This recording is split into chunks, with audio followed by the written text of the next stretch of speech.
Hello everyone, capsule course के एक नए एपिसोड में आप लोग का स्वागत है। आज मैं आप लोग को दो चर वाले रैखिक समीकरण का टाइप 3 बताने वाला हूं। इसमें आप लोगों को ये तुलनात्मक बताने वाला हूं कि अद्वितीय हल, कोई हल नहीं, अनंत हल, उसका शर्त क्या होगा, कंडीशन कैसा रहेगा, हलों की संख्या, हल क्या होगा, ग्राफ क्या होगा, ये सब आपको बताने वाला हूं। तो इसमें कुछ क्वेश्चन लिए हैं यहाँ पे, इसी को सॉल्व करके आपको बताने वाला हूं कि कौन सा हल होगा। सबसे पहले इसका हम क्या करते हैं, मेन बेसिक चीज जान लेते हैं, किस तरीके से इसको हम बनाएंगे। तो सबसे पहले हम आप लोग को टेबल बता रहे हैं, पहले उस टेबल को कंसेप्ट क्लियर करते हैं, उसके बाद उस टेबल की मदद से हम बताते हैं कि कौन कौन सा हल होगा। जो यहाँ ये भी पूछा जाता है, निम्न में से यहाँ जो क्वेश्चन दिया हुआ है, नीचे दिए गए रैखिक समीकरणों के युग्म में से किसका अद्वितीय हल, कोई हल नहीं और अपरिमित रूप से अनेक हल है, ये भी आपको क्वेश्चन पूछा जाता है। बताइए कि इनमें से इस समीकरण का दो चर वाले रैखिक निकाय का कौन सा हल होगा। और आपसे ये भी क्वेश्चन पूछा जाएगा कि जो समीकरण दिया हुआ रहेगा तो इसका कौन सा हल होगा। तो जब तक आप समझेंगे नहीं तब तक आप नहीं बना सकते हैं कौन सा हल होगा, अद्वितीय हल होगा कि अनेक हल होगा कि कोई हल नहीं होगा, ग्राफ कैसा होगा। तो ये सब हलों की संख्या, हल जो होगा कौन सा होगा, संपाती होगा, ये सब संगत होगा, असंगत, ये सब आपको हम बताने वाले हैं। तो सबसे पहले हम आपको टेबल बताते हैं और टेबल आपको अच्छा समझ में आ जाएगा। अगर आपको टेबल समझ में आ जाएगा तो चुटकी बजा करके ये क्वेश्चन को आप इजी से सॉल्व कर सकते हैं। और इसमें भी के का मान निकालने के लिए तो ये कंडीशन दे दिया जाता है कि अद्वितीय हल है तो के का मान ज्ञात करें। तो अब ये टेबल से आप ये कर सकते हैं। पहले उस टेबल को हम जानते हैं। यहाँ पे टेबल ड्रॉ कर चुके हैं। इसमें आपको अनुपात की तुलना करके बताने वाला हूं, इसमें हल बताएंगे, इसमें युग्म बताएंगे और इसमें ग्राफीय निरूपण क्या होगा ये बताने वाले हैं। ये जो टेबल हम बता रहे हैं इसमें ऑब्जेक्टिव क्वेश्चन भी पूछा जाता है, इसीलिए आप इस टेबल को जरूर ध्यान से देखिए और लिखने का तरीका को समझिए, हम किस तरीके से ट्रिक के द्वारा लिखते हैं। सबसे पहले ये जो समीकरण होगा तो ये लिखिए। तो समीकरण मतलब इस तरीके से हमको दिया हुआ है, तो ये रहेगा कैसे, a1 b1 ये सब जो आएगा तो हम पहले लिख लेते हैं। यहाँ पे a1x plus b1y plus c1 equal to 0। उसके बाद a2x plus b2y plus c2 बराबर 0, इस फॉर्मेट में रहेगा। और a1 के जगह पर ये वाला जो यहाँ नंबर दिया हुआ है 2, तो यही हो जाएगा a1, ये b1 हो जाएगा, ये c1। इसका इसी में जो एक और समीकरण दिया हुआ रहेगा तो a2 b2 c2, तो मतलब उस साइड 0 हो जाना चाहिए। अगर ये अंक उस साइड रहेगा तो इस साइड आएगा। सबसे पहले तुलना को देख लेते हैं। तो सबसे पहले तीनों टेबल में आप क्या कीजिए, इधर तीनों में यहाँ a1 बट्टे a2 बराबर b1 बट्टे b2 बराबर c1 बट्टे c2 लिख दीजिए। तरीका बता रहे हैं, अभी 100% नहीं हो रहा है। फिर इसमें भी सेम देख करके लिख दीजिए, a1 बट्टे a2 बराबर b1 बट्टे b2 बराबर c1 बट्टे c2। इसमें भी वही लिखना है, a1 बट्टे a2 बराबर b1 बट्टे b2 बराबर c1 बट्टे c2।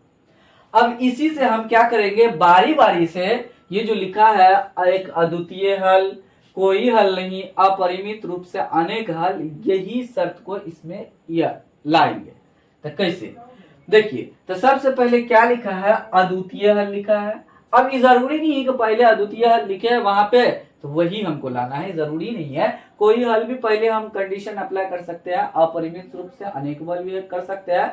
अब ध्यान से देखिएगा हम बनाते कैसे है इसको, मतलब किस तरीके से हम उसमें ले जाते हैं। देखिए, अद्वितीय का मतलब हुआ दोनों को काट दीजिए, अद्वितीय मतलब दोनों को कट कर दीजिए, ये हो गया। अब इसको पढ़ेंगे, a1 बट्टे a2 नॉट इक्वल b1 बट्टे b2 नॉट इक्वल c1 बट्टे c2। मतलब दोनों को कट कर दिए तो ये इस तरीके से हो जाएगा। किताब में सिर्फ इतना ही रहेगा, A1/A2 are not equal B1/B2, extra नहीं लिखता है, तीनों इक्वल नहीं रहता, इसलिए नहीं लिखता।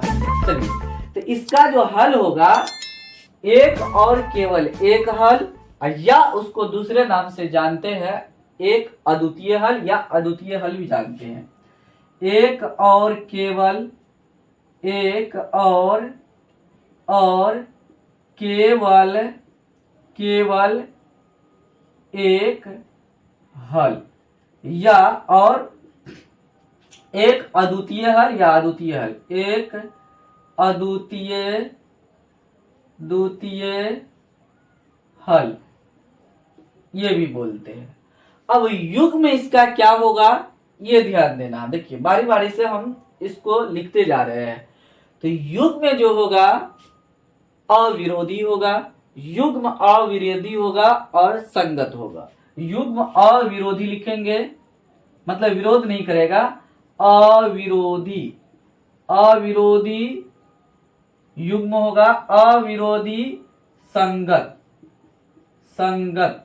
अविरोधी संगत कहलाएगा,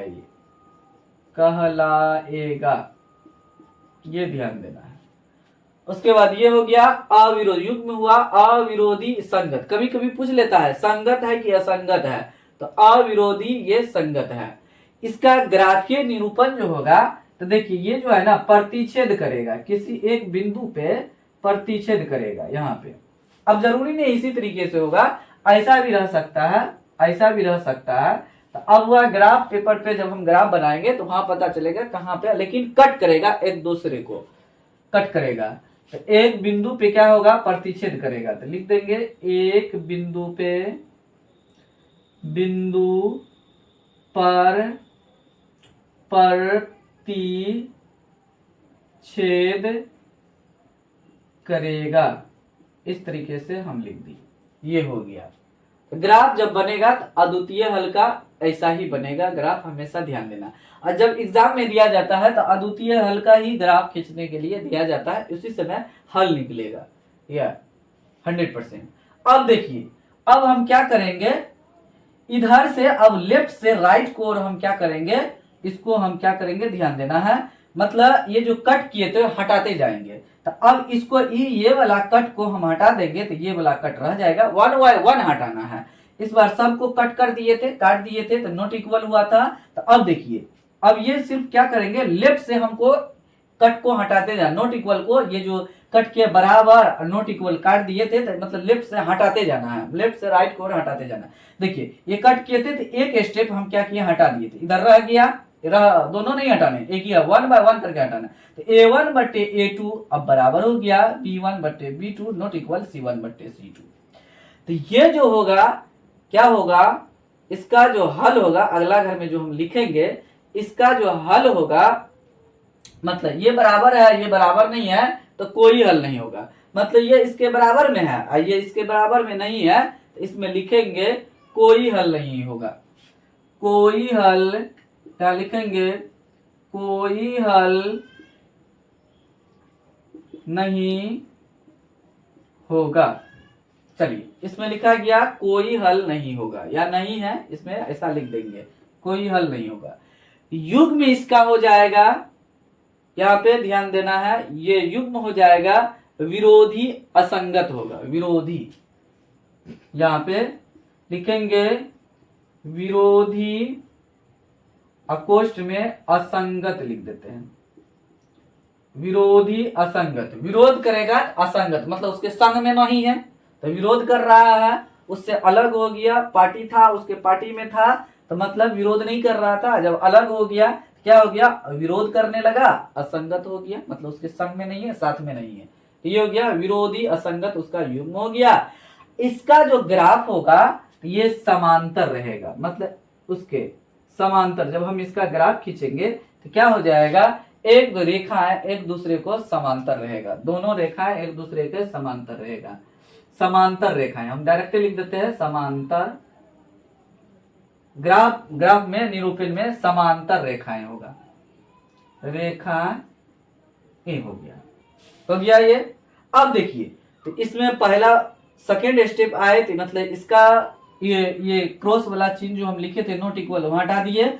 इसमें आएंगे तो दोनों हट जाएगा, वन बाय वन हम क्या किए थे, हटा रहे थे, तो ये हट गया। तो ये क्या हो जाएगा, इसमें जो हल होगा अनेक हल होगा या अपरिमित रूप से अनेक हल, ऐसा हम लिख सकते हैं। अनेक हल, अनेक हल होगा, अनेक हल हल होगा, या इसको ऐसे भी लिख सकते हैं अपरिमित रूप से अनेक हल, अपरिमित रूप से अनेक हल या अनंत हल, अनेक हल लिखेंगे, यहां पे लिख दिए।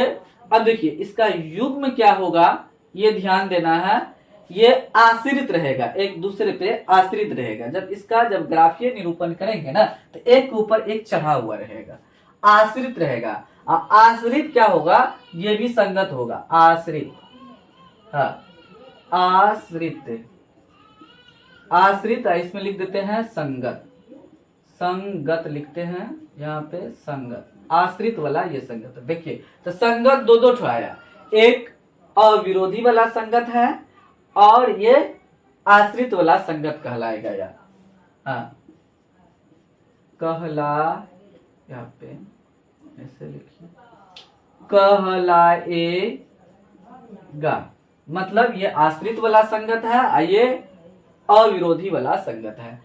असंगत दोनों है, क्योंकि जिसका हल होगा चाहे अद्वितीय हल हो या अनेक हल हो तो वो हमेशा दोनों संगत ही रहेगा, लेकिन दोनों संगत अलग अलग है। ये अविरोधी का संगत है, ये आश्रित का संगत कहलाएगा, ये अविरोधी का संगत कहलाएगा और ये विरोध करेगा, विरोध करेगा। और इसका जो ग्राफ होगा तो जैसे एक लाइन गया, इस तरीके से लाइन गया तो इस पे क्या होगा, एक और रेखा इसी पे चला जाएगा, एक और जाएगा, मतलब डबल डबल उसी पे रह जाएगा, तो इसीलिए ये आश्रित हुआ, एक दूसरे पे चढ़ जाएगा, जा करके निर्भर रहेगा एक दूसरे पे, तो ये हो गया आश्रित। मतलब ये संपाती इसको बोलते हैं, संपाती, दोनों रेखाएं संपाती होगी, दोनों रेखाएं संपाती, संपाती होगा, देखिए संपाती होगा, इसको हम संपाती बोलते हैं। ये समझ में आ गया होगा आपको अच्छा से। टेबल जो हम लिखे हैं इसमें से आपको क्वेश्चन पूछेगा ऑब्जेक्टिव में, तो इसीलिए इस टेबल को आप जरूर ध्यान से देखिएगा और ध्यान से इसको समझिएगा, तभी आप इसमें से क्वेश्चन बना पाएंगे।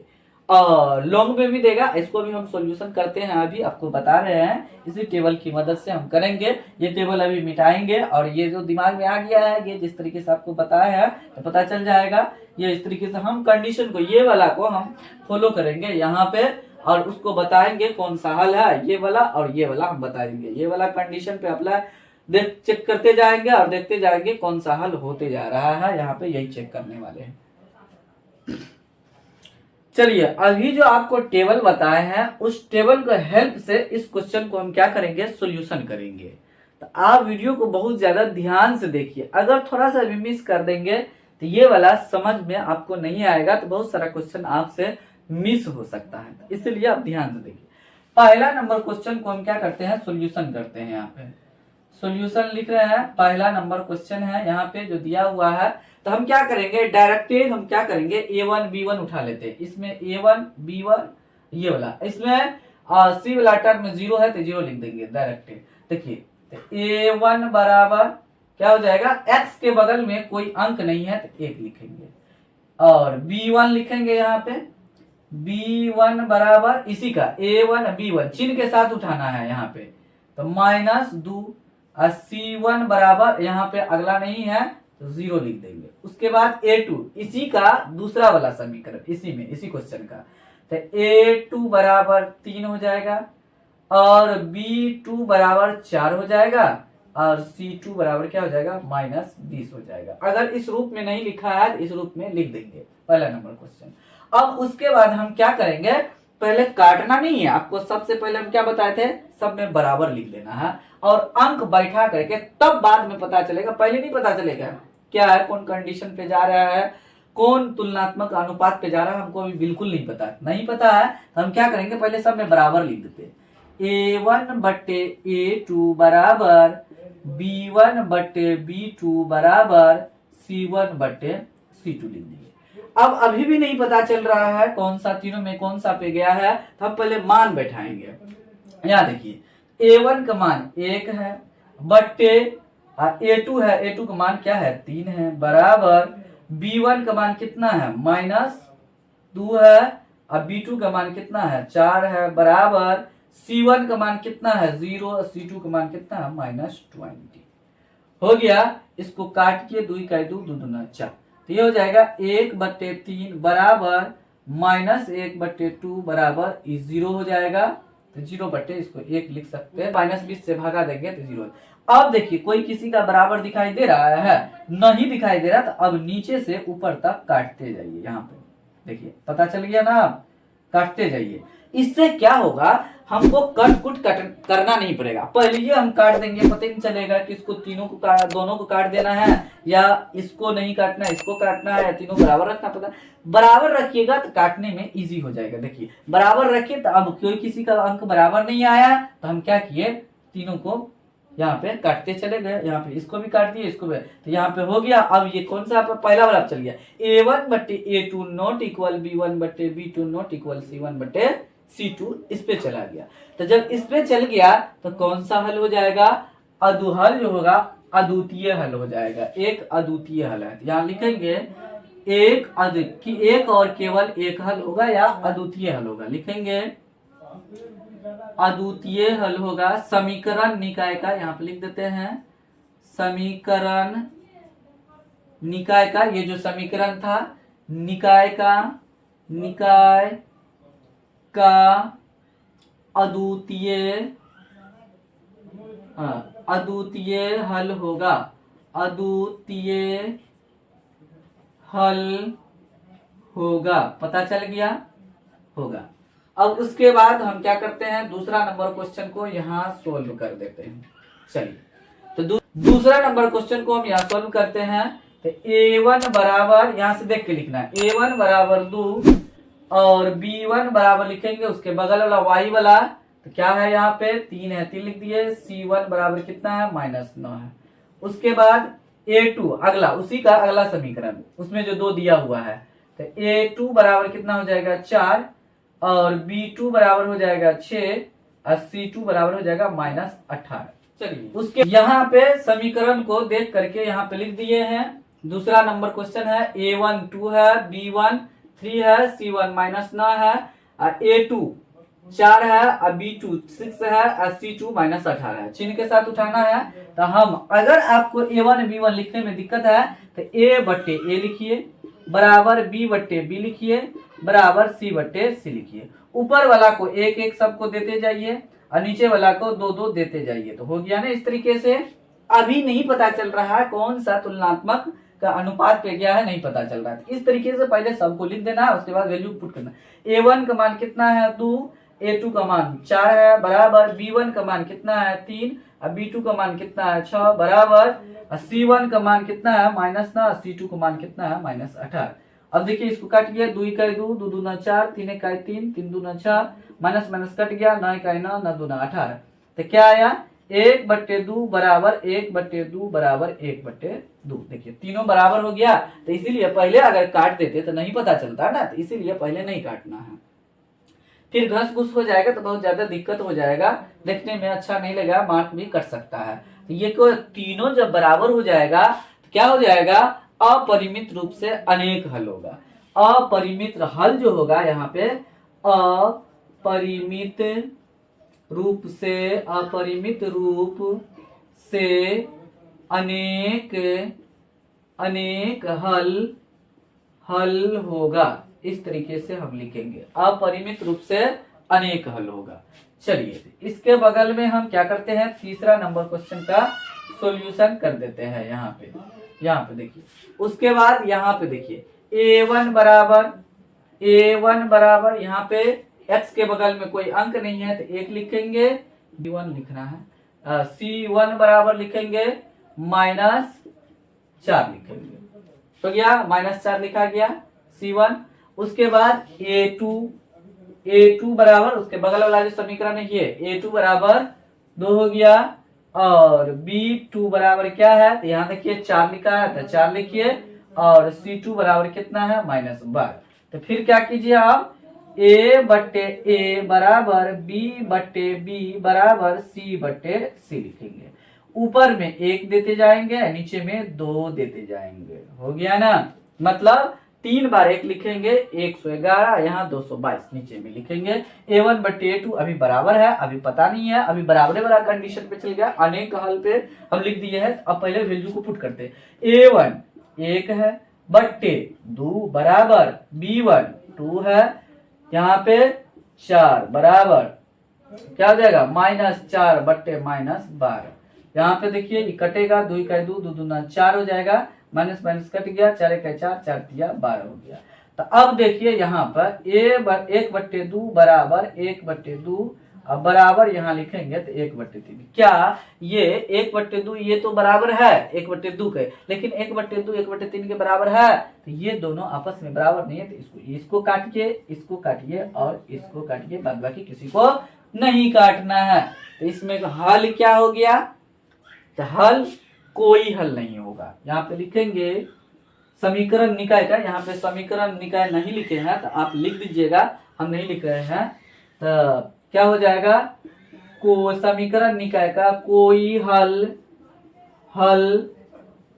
नहीं होगा, इस तरीके से हम लिखेंगे। देखिए कितना सिंपल है, बहुत सिंपल से बन जाता है, आप भी बना सकते हैं। ऑब्जेक्टिव में भी ये क्वेश्चन पूछता है, ये दे देगा, बताए कौन सा अद्वितीय हल होगा, कोई हल नहीं होगा, अनेक हल होगा, उसमें ऑप्शन में रहता है इनमें से कोई नहीं। तो अब इस तरीके से लिख करके डायरेक्ट जैसे क्वेश्चन लिखा हुआ रहेगा क्वेश्चन पेपर पे, अब डायरेक्ट कर सकते हैं इस तरीके से करके, उतना करने की जरूरत नहीं। जब देख लेना है कौन सा कंडीशन पे गया, अब डायरेक्ट ऑप्शन लगा सकते हैं। देखिए बहुत ज्यादा सिंपल रहता है, थोड़ा से मेहनत करने की जरूरत है, थोड़ा सा प्रैक्टिस कीजिएगा, बहुत ही सिंपल है, ज्यादा टेंशन लेने की पड़ने की कोई जरूरत नहीं है, बस बिंदास से पढ़िए, कोई दिक्कत नहीं है। अगर किसी भी प्रकार की कोई प्रॉब्लम है तो कमेंट बॉक्स में आप जरूर कमेंट कीजिए, आपका प्रॉब्लम का सोल्यूशन हर हाल में 100% किया जाएगा, क्योंकि आप ही के लिए ये वीडियो बनाया जाता है खास करके, क्योंकि आपको अगर सॉल्यूशन इजी नहीं होगा तो फिर आपको वीडियो बनाने का कोई तात्पर्य नहीं है। बहुत डिटेल से अच्छा से समझा रहे हैं, समझ में आपको अच्छा से आ रहा होगा,